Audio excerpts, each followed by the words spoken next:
کہ حجر اسود جو ہے وہ جنت سے نازل ہوا ہے، جنت سے اترا ہے۔ جب وہ اترا تھا تو وہ دودھ سے زیادہ سفید تھا۔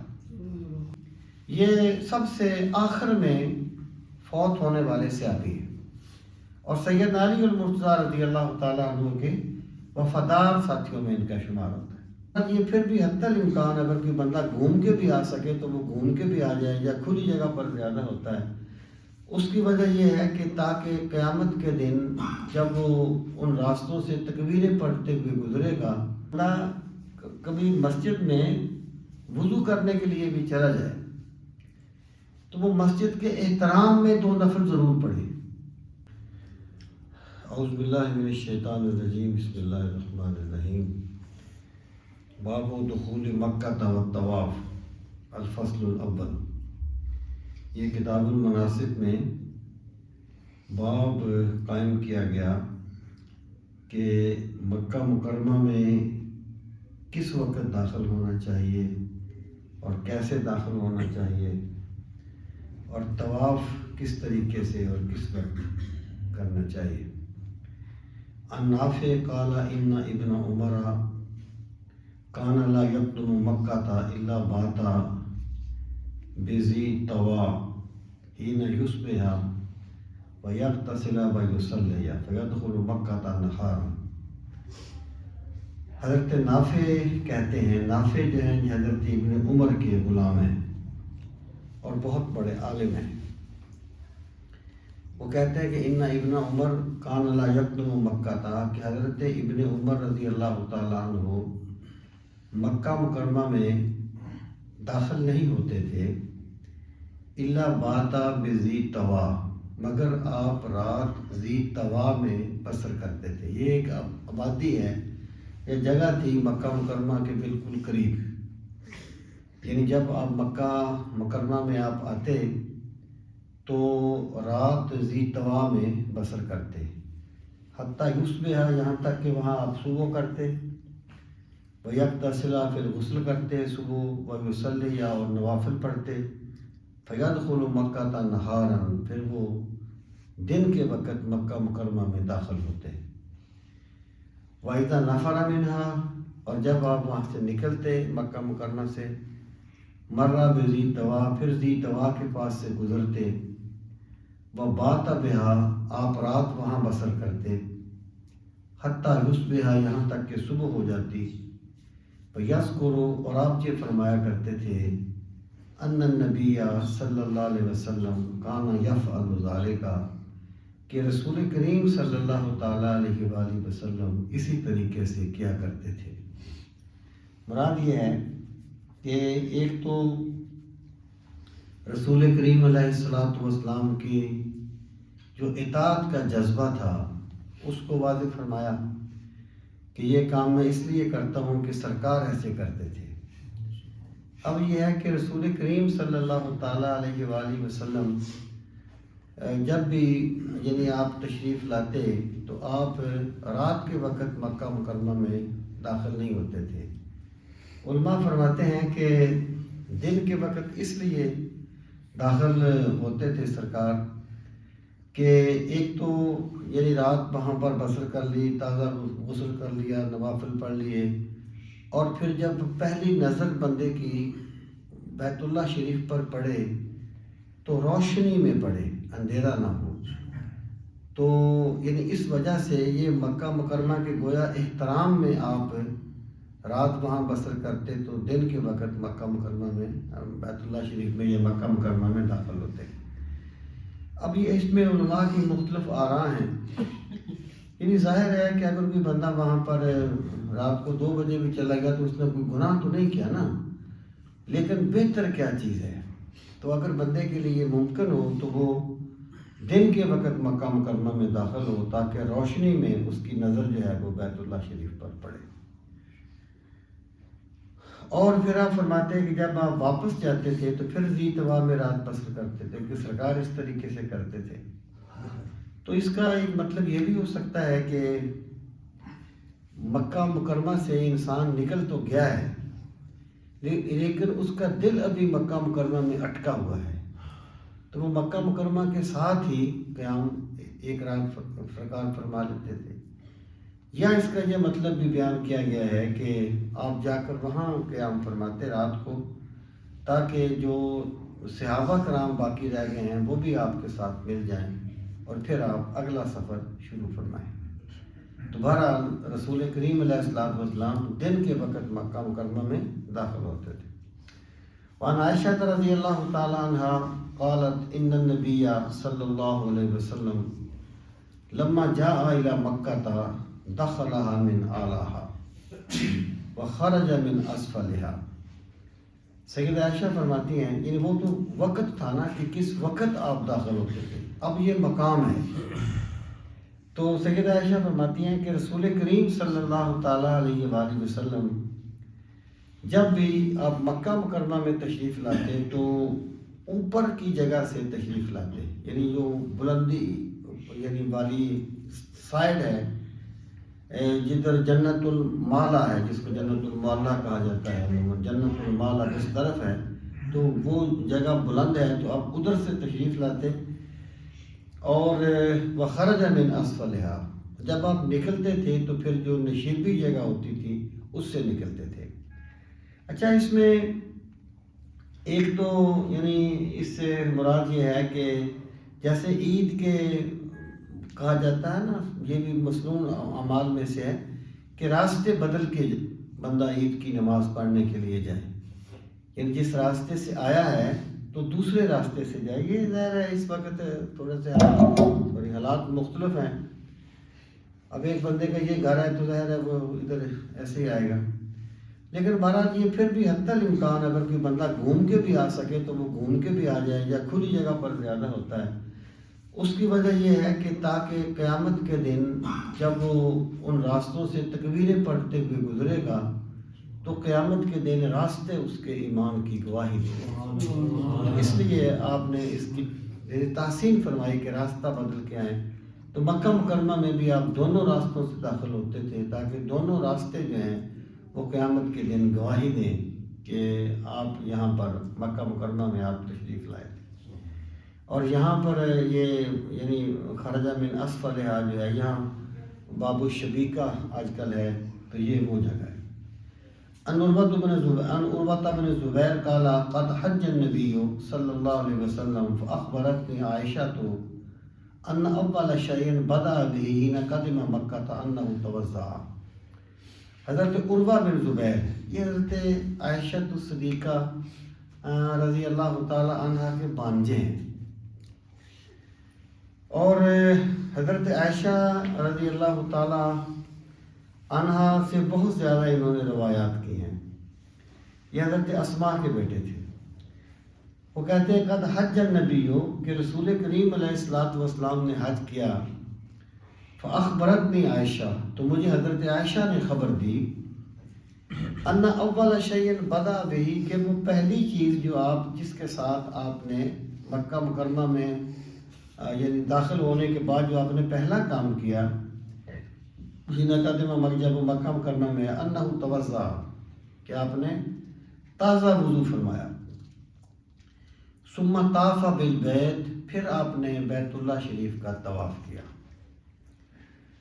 پھر وہ فرماتے ہیں ثم لم تکن عمرہ، کہ یہ جو طواف تھا یہ آپ نے عمرے کا نہیں کیا تھا، یعنی ایک تو ہے نا بندہ عمرہ کرنے کے لیے جاتا ہے تو پہلے وہ طواف ہی کرتا ہے جا کے، یہ عمرے کا طواف نہیں تھا بلکہ یہ بیت اللہ شریف کے احترام کا طواف تھا، بیت اللہ شریف کے احترام کا طواف تھا۔ اور طواف جو ہے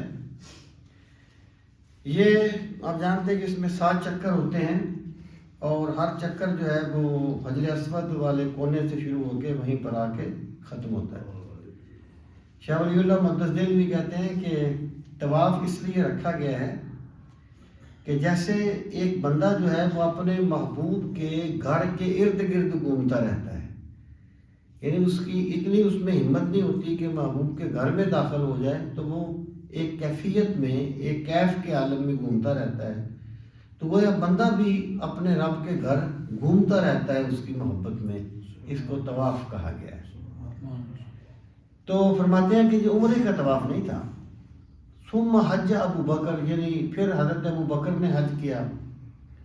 فکان اول شیء بدا بہ الطواف بالبیت. تو بیت اللہ شریف میں یہ یعنی ایک تو یہ ہے نا کہ طواف بذات خود عبادت ہے، اس میں ایک بیت اللہ شریف کا احترام ہے. پھر سے فرمایا کرتے تھے کہ اگر بندہ کبھی مسجد میں وضو کرنے کے لیے بھی چلا جائے تو وہ مسجد کے احترام میں 2 نفل ضرور پڑھے، تاکہ اسے یعنی مسجد کا احترام باقی رہے کہ میں اللہ کے گھر میں آیا. مراد یہ ہے نا، فرض کریں یہاں کوئی چلم ہو رہا ہے کسی کا، ایک بندے نے اس میں شرکت کرنی ہے تو وہ کہتا چلو وضو کر لیتے ہیں.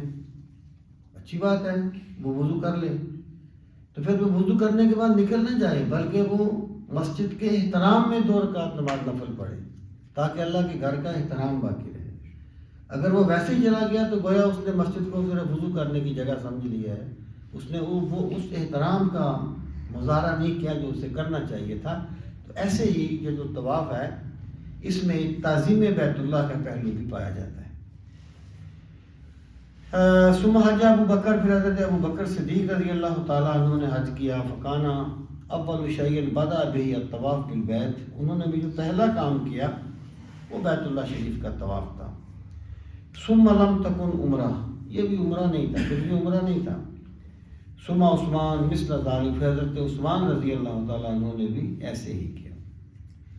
وعن ابن عمر رضی اللہ عنہما قال کان رسول اللہ صلی اللہ علیہ وسلم اذا طاف فی الحج او العمرہ اول ما یقدم سعی 3 اطواف ومشى 4 ثم سجد سجدتين ثم یطوف بین الصفا والمروہ.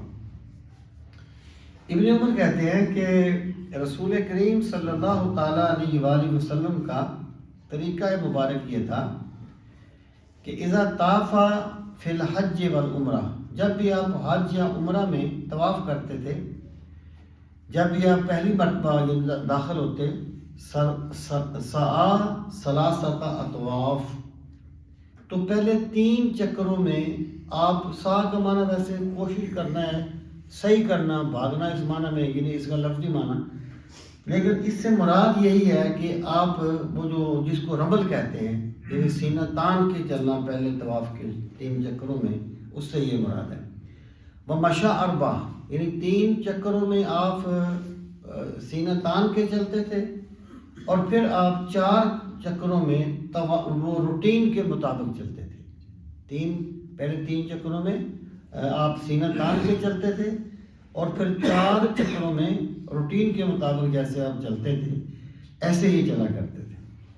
ثم یطوف بین الصفا والمروہ، اس کی بھی آپ جانتے ہوں گے، اس کی بھی ایک وجہ ہے، یہ جو رمل کا حکم دیا گیا تھا کہ جب مسلمان 7 ہجری میں گئے تھے عمرہ کرنے کے لیے تو مشرکوں نے کہا کہ مسلمانوں کو یثرب کی ہوا نے کمزور کر دیا ہے. تو رسول کریم علیہ السلام نے فرمایا سینہ تان کے چلو تاکہ انہیں پتہ چلے کہ ہم کمزور نہیں ہیں. تو مسلمانوں نے پہلے 3 چکروں میں سرکار نے فرمایا تھا تو وہ اسی طریقے سے چلے. تو بعد میں کسی نے حضرت ابن عمر سے کہا کہ ابھی اس وقت ایک وجہ پائی جاتی تھی رمل کرنے کی، تو اب ہم کیوں رمل کریں؟ یعنی اس وقت تو ایک سبب تھا کہ مشرکین کا ایک خیال تھا، اس کی تردید کرنی مقصود تھی، اب ہم کیوں رمل کریں؟ تو انہوں نے فرمایا کہ جو کام اللہ کے رسول نے کر دیا ہے وہ قیامت تک کے لیے باقی ہے، سرکار کی ادائیں جو ہیں وہ باقی رہیں گی. تو یہ ہے اس کا. اور شاہ ولی اللہ ایک اور بھی کہتے ہیں کہ اس کی ایک وجہ یہ بھی ہے کہ جب بندہ حج کرنے کے لیے جاتا ہے تو ظاہر ہے وہ وطن سے دور ہوتا ہے، تھکاوٹ بھی ہوتی ہے، بچوں کی یاد بھی ہوتی ہے، بہت کچھ طبی طور پر انسان کے ساتھ ہوتا ہے.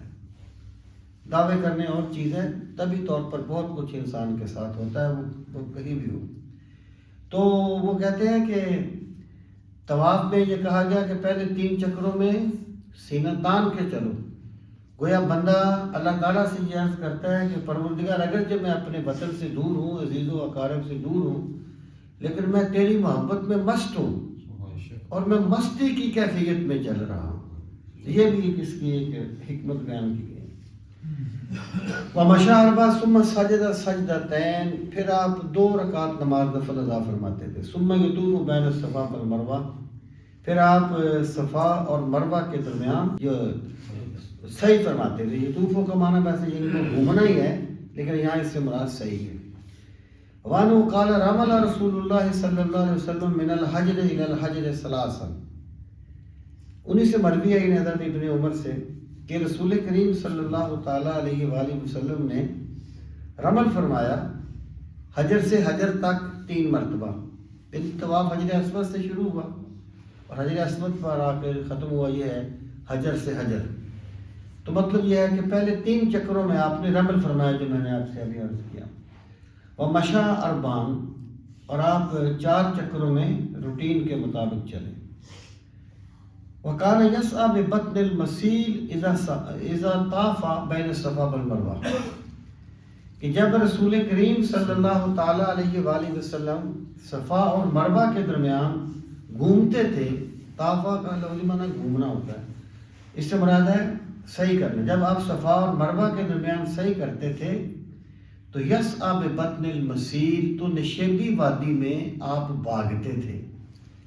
یعنی ہماری فقہ کی کتابوں میں تو وہاں میلین الاخترین کے الفاظ ہوتے تھے. اس وقت کوئی انہوں نے وہاں پر نشانیاں لگائی ہوں گی، سبز پتھروں کو سبز کر دیا ہوگا. اب وہاں اوپر سبز ٹیوبیں لگی ہوئی ہیں.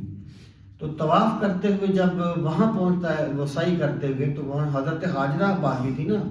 جب حضرت اسماعیل آنکھوں سے اوجھل ہوتے تھے تو وہ بھاگتی تھی، جب سامنے آتے تھے تو آہستہ چلتی تھی. تو اللہ کو اپنی بندی کی ادا اتنی پسند آئی کہ اسے قیامت تک کے لیے باقی رکھ دیا. ان الصفا والمروہ من شعائر اللہ، صفا اور مروہ اللہ کی نشانیوں میں سے نشانیاں ہیں. تو یہ حضرت ہاجرہ کی یادگار ہے. تو آپ اس کے درمیان تیز چلتے تھے. وان جابر رضی اللہ تعالیٰ عنہ، حضرت جابر رضی اللہ تعالیٰ عنہ سے مروی ہے، قالا وہ فرماتے ہیں ان رسول اللہ صلی اللہ علیہ وسلم کی جب رسول کریم علیہ الصلوۃ والسلام تشریف لاتے تھے، لما قدم مکہ تھا، جب آپ مکہ مکرمہ میں تشریف لاتے، اتل حجر، تو سب سے پہلے آپ حجر اسود کے پاس تشریف لے جاتے. فاستلمہ، آپ اس کا استلام کرتے. یہ ایک اصطلاح ہے آج کی، یعنی حجر اسود کو بوسہ دے دیا، بوسہ ممکن نہ ہوا تو چھڑی وغیرہ کو لگا کے اس کو بوسہ دے دیا، یا اپنے ہاتھوں کو ادھر کر دیا. بوسہ دینا بھی ہے، نہ بھی بوسہ دے اپنے ہاتھوں کو تو پھر بھی ہو جاتا ہے. بہرحال یہ استلام ہے. تو آپ نے پھر استلام فرمایا. ثم مشى علی یمینہ، پھر اپنی دائیں طرف سے آپ چلے. فرمل ثلاثاً، 3 مرتبہ آپ 3 چکروں میں آپ نے رمل کیا. اب مشى اربعاً، اور 4 چکروں میں آپ روٹین کے مطابق چلے. بن زبیر بن عربی قال سأل رجل ابن عمر رضی اللہ عنہ عن استلام الحجر قال فقال رأيت رسول اللہ صلی اللہ علیہ وسلم یستلمہ ویقبلہ. حضرت زبیر بن عربی کہتے ہیں کہ ایک شخص نے حضرت ابن عمر سے پوچھا کہ حجر اسود کو بوسہ دینے کے بارے میں آپ کیا کہتے ہیں. دیکھیں حجر اسود جو ہے اس کی شاید آگے تھوڑی سی تفصیل بھی ہے. مطلب یہ ہے کہ ایک تو اس کی وہ حیثیت ہے کہ وہ گویا کہ جنت سے لایا گیا پتھر ہے، اور بعض ایسی روایات میں اس کا ذکر ہے. یہ ساری تشبیہ اور استعارہ کی زبان ہوتی ہے کہ حجر اسود جو ہے وہ زمین پر اللہ کا ہاتھ ہے، یعنی ایک تشبیہ کی اسلوب میں اس کو سمجھنا چاہیے. اور پھر دوسرا یہ ہے کہ وہ ہے تو وہی نا، اس کو انبیاء کرام نے بھی چوما ہے، اس کو رسول کریم علیہ الصلوۃ والسلام نے بھی چوما ہے، اس کو صحابہ کرام اہل بیت اعظام سب نے چوما ہے. تو جب بندہ اس کو بوسہ دینے لگتا ہے، آپ میں سے بہت سے لوگ وہاں گئے ہوں گے، تو وہ کسی اپنے آپ کو کسی اور دنیا میں محسوس کرتا ہے. یعنی وہ اندر جب اس کا سر جاتا ہے تو بندہ کسی اور دنیا میں چلا جاتا ہے. یعنی بندہ تصور تو کرے نا یار کہ اس پتھر کو سرکار مدینہ نے بوسہ دیا ہے، اس پتھر کو صحابہ کرام نے چوما ہے. اہل بیت اطہار نے چوما ہے، اس پتھر کو انبیاء نے چوما ہے۔ تو مطلب یہ ہے کہ حجر اسود جو ہے اس کو بوسہ دینا اس لیے مسنون ہے۔ وہ فرماتے ہیں رأیت رسول اللہ صلی اللہ علیہ وسلم، میں نے سرکار کو دیکھا، یستلمہ، کہ آپ یا اس کا استلام فرما لیتے، یعنی اگر بوسہ دینا ممکن نہ ہوتا، مثلا آپ سواری پر ہیں پل پر، تو آپ اشارہ کر کے یعنی چھڑی وغیرہ لگا کے اس کو بوسہ دے لیتے، اور اگر آپ پیدل چل رہے ہوتے وَيُقَبِّلُ، پھر آپ حجر اسود کو بوسہ دیا کرتے تھے۔ حضرت عمر نے کہا تھا نا ایک مرتبہ حجر اسود کو دیکھ کے کہ تو ایک پتھر ہے، اور اللہ کی قسم میں جانتا ہوں کہ تو ذات خود نہ نفع پہنچا سکتا ہے نہ نقصان، میں تجھے صرف اس لیے چونتا ہوں کہ میں نے اللہ کے رسول کو تمہیں چومتے ہوئے دیکھا۔ تو یہ یعنی مراد یہ ہے کہ بلکہ آج کل تو یہ کرتے بھی ہیں کہ جی تم بھی تو حجر اسود کو بوسے دیتے ہو اور ہم پتھروں کو پوج لیتے ہیں، تو کیا ہوتا ہے؟ یعنی مسلمانوں کا جو نظریہ ہے وہ کوئی عبادت کا نظریہ نہیں ہے، احترام کا نظریہ ہے۔ عن ابن عمر رضی اللہ تعالیٰ عنہما قال ارى النبی صلی اللہ علیہ وسلم یستلم من البیت الا الرکنین الیمانین۔ وہ کہتے ہیں رکن یمانی جو ہے نا، جس کونے میں حجر اسود نصب ہے، اس کا جو پیچھے والا کونا ہے وہ رکن یمانی ہے۔ تو رکن یمانی جو ہے، یعنی اس کو رکنین الیمانین، یمانین کیوں کہا گیا ہے تو یمانی تو ایک ہے نا، حجر اسود والا جو ہے وہ ہے۔ اس کو تغلیباً کہا جاتا ہے گرامر، یعنی وہ اصطلاح میں کہ تغلیباً یعنی کسی ایک کے نام پر وہ نام رکھ دیا گیا، تو اس سے مراد ہے رکن یمانی اور حجر اسود والا بوسہ۔ اچھا، حجر اسود کو بوسہ دینا تو سنت ہے، رکن یمانی کو بوسہ دینا سنت نہیں ہے، یعنی وہ سنت سے ثابت نہیں ہے۔ تو یہاں پر تغلیباً اس بات کو کہا گیا ہے، وہ کہتے ہیں کہ میں نے نہیں دیکھا رسول کریم صلی اللہ تعالیٰ علیہ وسلم کو کہ وہ رکنین یمان یعنی دو یمانی رکنوں کے علاوہ بوسہ دیتے ہوں، تو بوسہ صرف آپ حجر اسود کو دیتے تھے۔ یہاں پر تغلیباً یہ کہا گیا ہے کہ یعنی دو رکن یمانی وہ ہے اور حجر اسود ہے، تو رکن یمانی پر آپ ایک دعا پڑھتے تھے، ربنا آتنا فی الدنیا حسنہ وفی الآخرۃ حسنہ وقنا عذاب۔ بہت سے لوگ وہاں بوسہ بھی دیتے ہیں، لیکن بہرحال وہ بوسہ سنت سے ثابت نہیں ہے رکن یمانی کا۔ عن ابن عباس رضی اللہ تعالیٰ عنہ قال طاف النبی صلی اللہ علیہ وسلم فی حجۃ الوداع۔ ابن عباس کہتے ہیں کہ رسول کریم صلی اللہ تعالیٰ علیہ وآلہ وسلم نے طواف کیا حجۃ الوداع میں علی بعیر، اونٹ پر، یعنی آپ اونٹ پر سوار تھے اور آپ نے طواف فرمایا۔ یستلم الرکن بمحجن، محجن جو ہے ایسی لکڑی کو کہتے ہیں جو آگے سے ٹیڑھی ہوتی ہے، ایسے ہاکی نہیں ہوتی، یعنی اگر آپ ہاکی کا عربی کرنا چاہیں تو وہ اس کا قریب 3 لفظ محجن ہے۔ تو ایسی ایک لکڑی آپ کے دستے مبارک میں تھی جو ہاکی کی شکل کی تھی، یعنی آگے سے مڑی ہوئی تھی، تو آپ نے اپنی سواری پر سوار ہوتے ہوئے اس لکڑی کو حجر اسود پہ لگا کے تو اس کو بوسہ دیا تھا جب آپ نے حجۃ الوداع کیا، تو وہ طواف آپ نے اونٹ پر کیا تھا۔ وعنہ ان رسول اللہ صلی اللہ علیہ وسلم طاف بالبیت علی بعیر، وہ فرماتے ہیں کہ انہی سے مروی ہے کہ رسول کریم علیہ السلام نے طواف کیا اونٹ پر سوار ہو کے، کلما اتی علی رکن اشار علیہ بشیء فی یدہ وکبر، اور جب بھی آپ وہاں پہنچتے تھے تو آپ اشار علیہ بشیء، جو آپ کے ہاتھ میں لکڑی تھی آپ اس کے ساتھ اشارہ فرماتے تھے، وکبر، اور اللہ تعالیٰ کی کبریائی کو بیان کرتے تھے۔ وعن ابی طفیل، یہ حضرت ابو طفیل ہیں رضی اللہ تعالیٰ عنہ، یہ سب سے آخر میں فوت ہونے والے صحابی ہیں اور سید علی المرتضیٰ رضی اللہ تعالیٰ عنہ کے وفادار ساتھیوں میں ان کا شمار ہوتا ہے۔ عن ابی طفیل قال رأیت رسول اللہ صلی اللہ علیہ وسلم وہ فرماتے ہیں کہ میں نے رسول کریم علیہ الصلوۃ والسلام کو دیکھا کہ طوف بالبیت، آپ بیت اللہ شریف کا طواف فرما رہے تھے، وَيَسْتَلِمُ الرُّكْنَ بِمِحْجَنٍ مَعَهُ، آپ کے پاس جو چھڑی تھی اس کے ساتھ آپ حجر اسود کا استلام فرماتے تھے، وَيُقَبِّلُ الْمِحْجَنَ، اور آپ اس چھڑی کو بوسہ دیتے تھے، یعنی چھڑی حجر اسود کو لگائی اور اس کو بوسہ دے دیا۔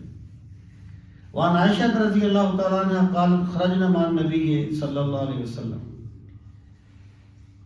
حضرت عائشہ رضی اللہ تعالیٰ عنہ فرماتی ہیں کہ ہم نکلے رسول کریم صلی اللہ علیہ وسلم کے ساتھ، لا نذکر الا الحج، ہم صرف حج کرنا چاہتے تھے، یعنی ہم حج کرنے کے لیے نکلے۔ فلما كنا بالصرف، جب ہم مقام صرف پر تھے، یہ کوئی جگہ کا نام ہے، تمستو، تو مجھے حیض کا خون شروع ہو گیا۔ فدخل النبی صلی اللہ علیہ وسلم وانا ابکی، سرکار میرے پاس آئے، ظاہر ہے کوئی خیمہ ہوگا جہاں آپ کو رات میں آپ نے قیام فرمایا ہوگا، تو سرکار میرے پاس تشریف لائے تو میں رو رہی تھی کہ بھی یہ ہم حج کرنے کے لیے جا رہے تھے اور میرے یہ مخصوص دن شروع ہو گئے ہیں، تو میں کیا کروں؟ فقال اللہ کے نفس تھے، آپ نے فرمایا شاید تمہیں یعنی نفاس شروع ہو گیا ہے، اس سے مراد حیض ہے۔ کل تو نام، میں نے عرض کیا ہاں۔ قال، آپ نے فرمایا فإن ذلك شيء كتبه الله على بنات آدم، کہ یہ کوئی ایسی چیز نہیں ہے، یہ وہ چیز ہے جو اللہ تعالیٰ نے آدم کی بیٹیوں کے لیے لکھی ہے، یعنی یہ ایک جبلت ہے ایک خاتون کی کہ اس کو جو ایام مخصوصہ آنے ہیں۔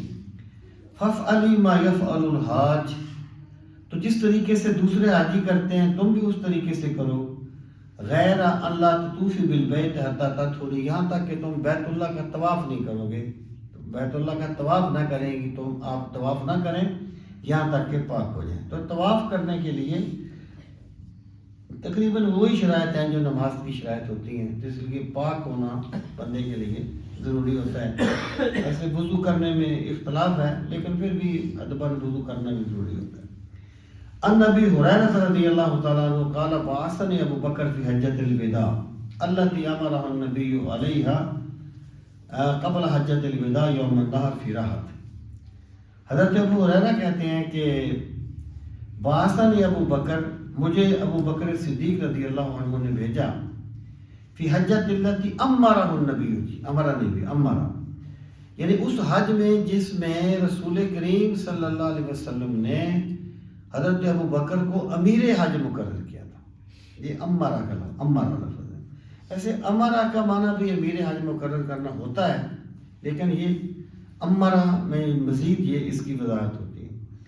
قبل حجۃ الوداع، حجۃ الوداع سے پہلے یوم النحر 10ویں کے دن، فی راحت ایک گروہ میں، یعنی مجھے ایک گروہ چند بندوں کے گروہ میں مجھے بھیجا ابو بکر صدیق رضی اللہ تعالیٰ عنہ نے، کس چیز کا کہ امرہ ان یؤذن فی الناس الا لا یحج بعد العام مشرک، یعنی اس لیے بھیجا تھا کہ جا کر تم اعلان کر دو لوگوں میں کہ اس سال کے بعد کوئی مشرک حج نہیں کرے گا، یعنی مشرک جو تھے وہ اپنے طریقے کے مطابق طواف کرتے تھے، اور مشرک جو تھے وہ بلکہ آگے آئے گا وہ ننگے بدن طواف کرتے تھے۔ تو جب اسلام کو اللہ تعالیٰ نے غلبہ دے دیا، اس وقت پھر 9 ہجری میں یہ اعلان کر دیا گیا حج کے موقع پر سرکار کی طرف سے کہ آئندہ کوئی مشرک جو ہے وہ حج نہیں کرے گا۔ وَلَا يَطُوفَنَّ بِالْبَيْتِ عُرْيَانٌ، اور کوئی بندہ جو ننگا ہوگا وہ طواف نہیں کرے گا، یعنی وہ اپنے خیال میں تو نیکی سمجھتے تھے نا کہ کپڑے ہمارے اس قابل نہیں ہے کہ ہم طواف کریں، لیکن اس میں بے حیائی تھی جس کا کوئی اندازہ نہیں کیا جا سکتا، تو اس وقت پھر سرکار نے اس کا بھی اعلان فرما دیا۔ ان المہاجر المکی قال سئل جابر ان الرجل يرى البيت يرفع يديه فقال قد حججنا مع النبي صلی اللہ علیہ وسلم فلم نكن نفعله۔ دیکھیں اس کا ترجمہ تو یہ ہے کہ حضرت جابر رضی اللہ تعالیٰ عنہ سے سوال کیا گیا اس شخص کے بارے میں جو بیت اللہ شریف کو دیکھتا ہے اور اپنے ہاتھ اٹھا لیتا ہے، فقالت انہوں نے فرمایا قد حججنا مع النبی، ہم نے حج کیا رسول کریم علیہ الصلوۃ والسلام کے پاس، فلم نکن نفعلہ، ہم اس طریقے سے نہیں کرتے تھے۔ یعنی ایک چیز تو بالکل واضح ہے کہ بیت اللہ شریف پر جب بندے کی پہلی نظر پڑتی ہے اس وقت جو دعا مانگی جاتی ہے اللہ تعالیٰ اسے قبول فرماتا ہے، اور ظاہر ہے دعا ہاتھ اٹھا کے مانگی جاتی ہے۔ تو اس لیے یعنی دعا کے لیے ہاتھ اٹھانا جو ہے اس کی تو ممانعت نہیں، ممکن ہے وہ کسی اور طریقے سے ہاتھ اٹھاتے ہوں۔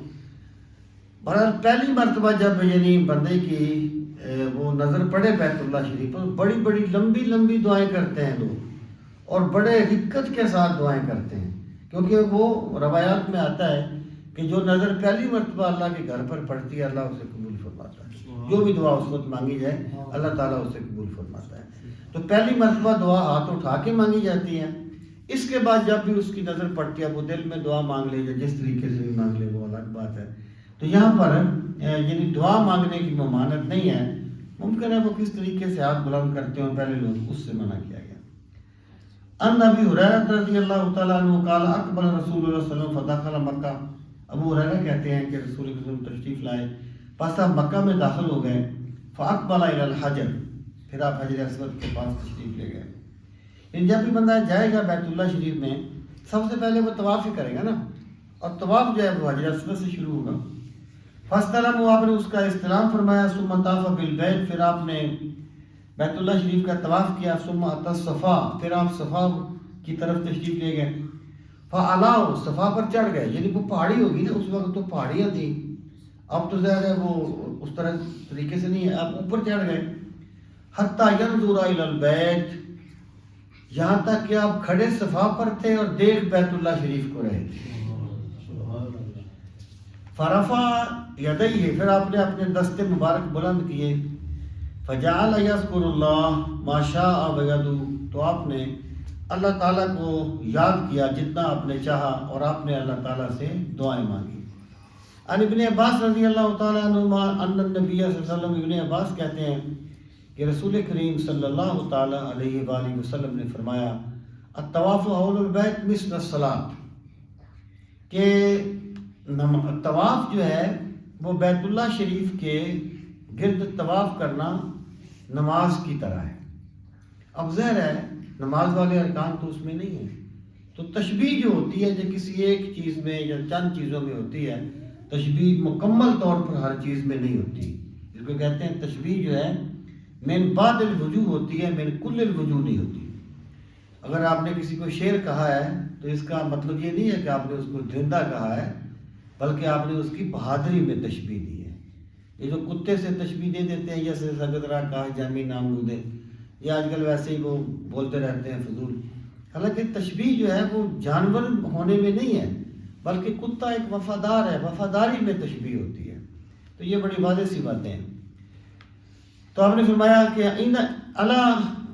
الا انکم تتکلمون فی، آپ نے فرمایا کہ یہ نماز کی طرح ہے مگر تم اس میں کلام کر سکتے ہو، یعنی اگر تم نے کسی بندے سے کلام کر لیا ہے چلتے چلتے تو یہ تمہارا طواف ٹوٹے گا نہیں، یعنی یہ نہیں ہے کہ تمہارا طواف ختم ہو گیا۔ پھر آپ نے فرمایا اصل میں طواف جو ہوتا ہے اس میں نا بندے کی توجہ اللہ تعالیٰ کی طرف مبذول ہونی، طواف کے درمیان اسے بیت اللہ شریف کو بھی نہیں دیکھنا چاہیے۔ حالانکہ بندہ جو ہے نا اس کے اندر ایک بت پرست چھپا بیٹھا ہے، یہ اس کو نہیں کبھی بھی چھوڑ سکتا۔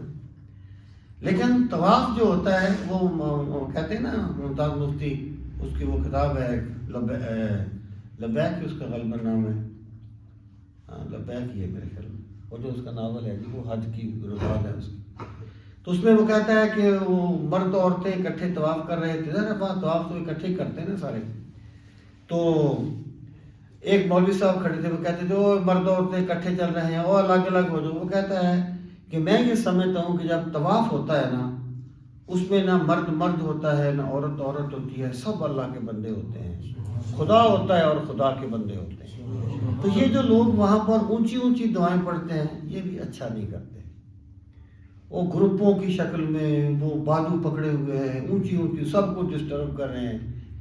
بندے کو اگر کوئی دعا مخصوص نہیں ہے کسی طواف کسی چکر کے لیے، ٹھیک ہے نا، مطلب یہ ہے کہ دعائیں ملتی ہیں ہر چکر کی، لیکن یہ نہیں ہے کہ اسلام نے یہ کہا اگر تم نے وہ نہ پڑھی تو دوبارہ طواف نہیں ہوگا۔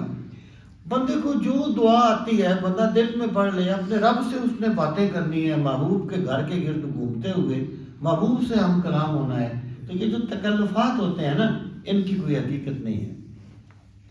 تو آپ نے فرمایا کہ اگر یعنی پھر فرمایا فمن تکلم، جس بندے نے کلام کیا اس میں، فلا یتکلمن الا بخیر، تو وہ طواف کرتے ہوئے خیر کے سوا کو بات نہ کرے، یعنی یہ نہیں ہے کہ طواف کرتے ہوئے چغلیاں کرتے رہیں ایک دوسرے کی، یا یعنی آج کل تو لوگ جیبیں بھی کترنے میں پیار محسوس نہیں کرتے، یہ نہیں ہے، بلکہ یعنی تمہارا طواف ہو جائے گا لیکن اگر بات بھی کرنی ہے تو خیر کی بات کرنی چاہیے۔ انہو قال قال رسول اللہ صلی اللہ علیہ وسلم، سرکار نے فرمایا نظر الحجر الاسود من الجنہ، کہ حجر اسود جو ہے وہ جنت سے نازل ہوا ہے، جنت سے اترا ہے۔ وَهُوَ أَشَدُّ بَيَاضًا مِنَ اللَّبَنِ، جب وہ اترا تھا تو وہ دودھ سے زیادہ سفید تھا۔